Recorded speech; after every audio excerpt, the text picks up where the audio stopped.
का उत्पात। समस्या का विवरण। हमारे गांव और विद्यालयों में बंदरों का बढ़ता हुआ उत्पात एक गंभीर समस्या बन गया है। पहले बंदर केवल जंगलों में रहते थे, परंतु अब वे गांव और विद्यालयों में प्रवेश कर भोजन, फलों और खाने की वस्तुओं की तलाश में उत्पात मचाते हैं। सुबह के समय जब बच्चे स्कूल आते हैं या मध्याह्न भोजन वितरित किया जाता है, तब बंदरों के झुंड वहां पहुंचकर बच्चों को डराते और भोजन छीन लेते हैं।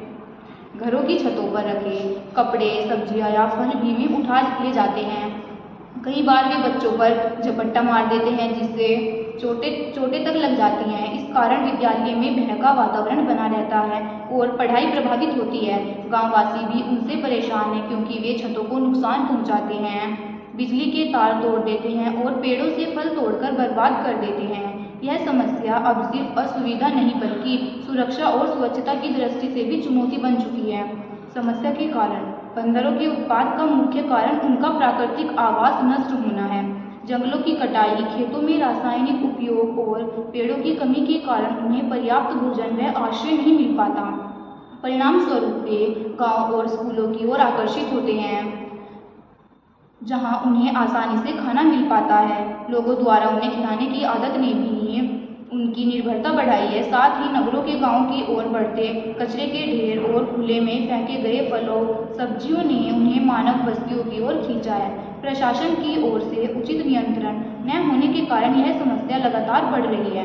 बंदरों के उत्पात से विद्यालय और गांव दोनों प्रभावित हो रहे हैं। बच्चे डर के कारण खेलना या स्कूल लंच खाना छोड़ देते हैं। अध्यापक भी शिक्षण के समय सावधानी बरतने को मजबूर है।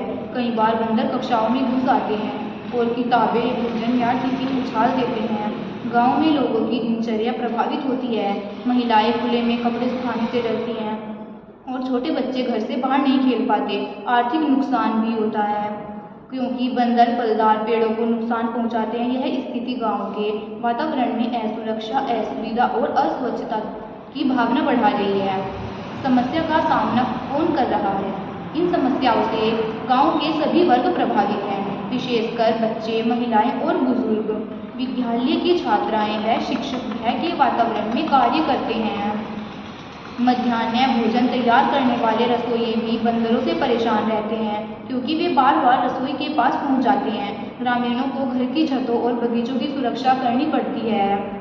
किसान भी नुकसान झेल रहे हैं, क्योंकि बंदर उनकी फसलों और फलों को नष्ट कर देते हैं। बुजुर्गों के लिए यह खतरा है, क्योंकि वे बंदरों से स्वयं की रक्षा नहीं कर पाते।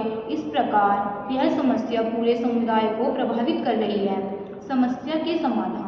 विद्यालय में और गांव में बंदरों के आतंक से बचने के लिए कई प्रयास किए गए हैं। स्कूल परिसर में लोहे की जालियां लगाई गई, ताकि वे अंदर न घुस सकें।